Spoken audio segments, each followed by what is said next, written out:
ನಾನಿವಾಗ Hebbal ring road ನಲ್ಲಿ ಇದ್ದೀನಿ. ಒಂದು ತುಮಕೂರಿಂದ ಗೊರಗುಂಟೆಪಾಳ್ಯ ಕನೆಕ್ಟ್ ಆಗುವಂತಹ ರಸ್ತೆಯಲ್ಲಿ ನಾನಿವಾಗ ಇದ್ದೀನಿ. ನೀವು ಕೂಡ ದೃಶ್ಯಗಳಲ್ಲಿ ನೋಡ್ತಾ ಇರಬಹುದು. ಸೊ ಮಳೆರಾಯ ಒಂದು ರೀತಿ ರಾಜಧಾನಿ ಜನರಿಗೆ ಒಂದು ತಂಪೆರೆದ್ರೆ ಇನ್ನೊಂದು ರೀತಿ ಯಾವ ರೀತಿ ಅವಾಂತರ ಸೃಷ್ಟಿ ಆಗ್ತಾ ಇದೆ ಅನ್ನೋದನ್ನ ಕೂಡ ನೀವು ನೋಡ್ಬೋದು. ಇದು ಮಳೆರಾಯನ ತಪ್ಪು ಅಂತ ಹೇಳಲಿಕ್ಕಾಗಲ್ಲ, ಯಾಕಂದ್ರೆ ಇದು ಒಂದು BBMPಯ ತಪ್ಪಾಗಿರುತ್ತೆ. ಸೊ ಈ ಒಂದು ರಸ್ತೆನಲ್ಲಿ ಯಾವ ತರ ಒಂದು ನೀರು ನಿಂತಿದೆ, ಮಳೆ ನೀರು ಅಂತ ಹೇಳಿದ್ರೆ ನೀವು ಕೂಡ ದೃಶ್ಯಗಳಲ್ಲಿ ನೋಡ್ತಾ ಇರ್ಬೋದು. ಇಲ್ಲಿ ಸಾಕಷ್ಟು ವಾಹನಗಳು ಸಂಚಾರ ಮಾಡ್ತದೆ. ಪ್ರತಿದಿನ ಇಲ್ಲಿ ಸಾವಿರಾರು ಸಂಖ್ಯೆಯಲ್ಲಿ ವಾಹನ ಸಂಚಾರ ಮಾಡುತ್ತೆ. ಹಾಗಾಗಿ ಆ ಒಂದು ಮಳೆ ನೀರು ನಿಂತಿರೋದ್ರಿಂದ ಆ ಒಂದು ವಾಹನಗಳು ಮಳೆ ನೀರಿನಲ್ಲೇ ಬರ್ಬೇಕಾಗೋ ಪರಿಸ್ಥಿತಿ ಇದೆ. ಹಾಗಾಗಿ ಮಳೆ ನೀರಿನಿಂದ ಮೇಲ್ಗಡೆ ಹತ್ತುತ್ತಿದ್ದಂಗೆ ಎಷ್ಟೋ ವೆಹಿಕಲ್ಗಳು ಕೂಡ ಇಲ್ಲಿ ಒಂದು ಆಫ್ ಆಗಿ ಕೆಟ್ಟೋಗಿ ನಿಂತಿರೋಂತ ಒಂದು ಉದಾಹರಣೆಗಳು ಕೂಡ ಇದೆ. ಇಲ್ಲಿ ಸಾಕಷ್ಟು ಜನರು ಕೂಡ ಈ ಒಂದು ರಸ್ತೆ ಬಗ್ಗೆ ವಿರೋಧವನ್ನ ವ್ಯಕ್ತಪಡಿಸ್ತಾ ಇದ್ದಾರೆ. ಅಂದ್ರೆ ಏನಂತ ಹೇಳಿದ್ರೆ, ಸೊ ಈ ಒಂದು ರಸ್ತೆನಲ್ಲಿ ಮಳೆ ಬಂದ್ರೆ ಈ ರೀತಿಯ ಪರಿಸ್ಥಿತಿ ನಿರ್ಮಾಣ ಆಗ್ತಾ ಇದೆ. ಸೊ ಸಾಕಷ್ಟು ಮಳೆ, ನಿನ್ನೆ ಸಾಕಷ್ಟು ಮಳೆ ಆಗಿತ್ತು. ಮಳೆ ಆಗಿದ್ದರಿಂದ ಇಲ್ಲಿ ಸಾಕಷ್ಟು ಮಳೆಯ ಪ್ರಮಾಣ ಇಲ್ಲಿ ಹಾಗೆ ನಿಂತಿದೆ, ನೀರು ಕೂಡ ನಿಂತಿದೆ.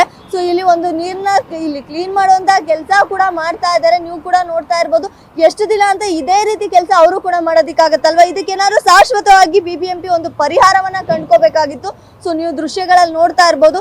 ಎಷ್ಟೇ ಸಾಧ್ಯವಾದಷ್ಟು ಸೈಡಲ್ಲೇ ಬಂದ್ರು ಕೂಡ ವಾಹನಗಳಿಗೆ ಆ ಮಳೆಯ ನೀರು, ಏನು ಒಂದು ಕೊಚ್ಚೆ ನೀರು ನಿಂತಿದೆ, ಆ ಒಂದು ನೀರು ವಾಹನದಲ್ಲಿ ಓಡಾಡೋರಿಗೆ ಸಿಕ್ಕಾಪಟ್ಟೆ ಕಿರಿಕಿರಿ ಮಾಡ್ತಾ ಇದೆ ಅಂತ ಕೂಡ ಇಲ್ಲ ಒಂದು ಅಷ್ಟು ಜನ ಒಂದು ಅಳಲ್ನ ತೋಡ್ಕೊತಾ ಇದ್ದಾರೆ. ಅಂದ್ರೆ ಯಾವಾಗ ಈ ರಸ್ತೆನಲ್ಲಿ ಅಂದ್ರೆ ಈಗ ಮಳೆ ಇಲ್ಲ ಅಂತ ನಾರ್ಮಲ್ ಡೇಸ್ ಅಲ್ಲಿ ನಾರ್ಮಲ್ ಆಗಿ ಚೆನ್ನಾಗಿರುತ್ತೆ. ಸೊ ಇದು ಒಂದೇ ಬಾರಿ ಅಲ್ಲ, ಈ ಬಾರಿ ಏನೋ ಮಳೆ ಬಂತು ಇದೊಂದೇ ಬಾರಿ ಇಲ್ಲಿ ಸಮಸ್ಯೆ ಅಂತಲ್ಲ, ಪ್ರತಿ ಬಾರಿ ಮಳೆ ಬಂದಾಗ್ಲೂ ಕೂಡ ಇಲ್ಲಿ ಇದೇ ರೀತಿ ಸಮಸ್ಯೆ ಆಗ್ತಾ ಇದೆ. ಸೊ ಕಳೆದ ವರ್ಷನೂ ಇದೇ ರೀತಿ ಸಮಸ್ಯೆ ಆಗಿತ್ತು, ಆಚೆ ವರ್ಷ ಕೂಡ ಇದೇ ರೀತಿ ಸಮಸ್ಯೆ ಆಗಿತ್ತು.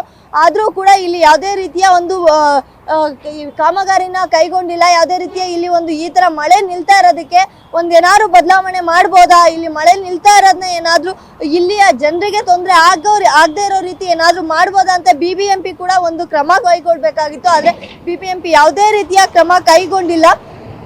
ಸೊ ಇದು ಹೈವೇ ಆಗಿರೋದ್ರಿಂದ ನೀವು ಕೂಡ ನೋಡ್ತಾ ಇದ್ದೀರಾ, ಸಾಕಷ್ಟು ಒಂದು ದಿನಕ್ಕೆ ಸಾವಿರಾರು ಸಂಖ್ಯೆಯಲ್ಲಿ ಇಲ್ಲಿ ಒಂದು ವಾಹನಗಳು ಪ್ರತಿನಿತ್ಯ ಸಂಚಾರ ಮಾಡಲೇಬೇಕು, ಮಾಡ್ತಾನೆ ಇರುತ್ತೆ.